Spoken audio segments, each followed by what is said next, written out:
I suffer from neuropathy caused by the diabetes. I have hypertension, anemic. I have coronary artery disease, and now I'm dealing with renal failure. My husband John has been on a kidney pancreas list.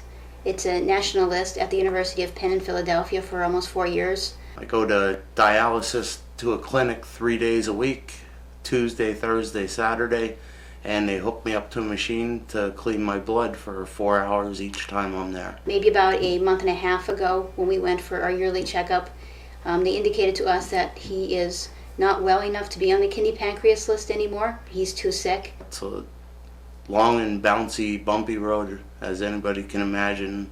Some days you just can't even wake up out of bed. It's very long surgeries for kidney pancreas. It's about 9 hours, and they didn't feel that he was strong enough to survive it.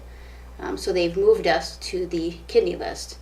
So the time that we already have, which is almost 4 years from the kidney pancreas list, they're going to move that time onto the kidney list. This is a very difficult thing. We're a very private family, so it's difficult to go outside of the family and ask for help, but we're running out of options and we're running out of time to help my brother to get a donor. They basically told us that time is not on our side and that we have to start networking and seeing if there is anyone that would be able to help us get my husband a kidney. And the University of Pennsylvania has really encouraged us to try and reach out to as many people as possible to get some help for my brother. He is O negative, so for the blood type it would have to be O. And I'd like to see, not only my brother survive, but that's God's will at this point. But I really would like to see my nephew grow up with a father, and a father who loves him, and a father who's interested in being in his life, forever. My son means everything. He's the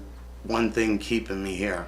Unfortunately, no one in the family is a match, so we have to see if there is anyone that is willing to do this. If I have a bad day, I think of him, and it brightens my day up and gives me enough energy to keep going. He and I talk about, if he's going to die and when he's going to die and what his fears are about death. And, aside from, continuing to suffer, his concern has always been his son and the impact that that's going to have on his life. There's about 80,000 people that need kidneys, and 19 people actually die a day just because there's not enough time for people to wait for someone to die to be able to accept their kidney.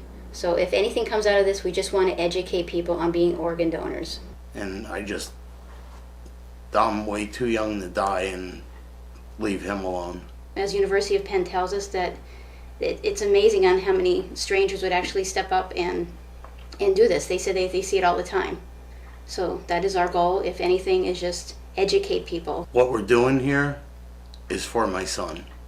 I don't want my son to grow up without a father.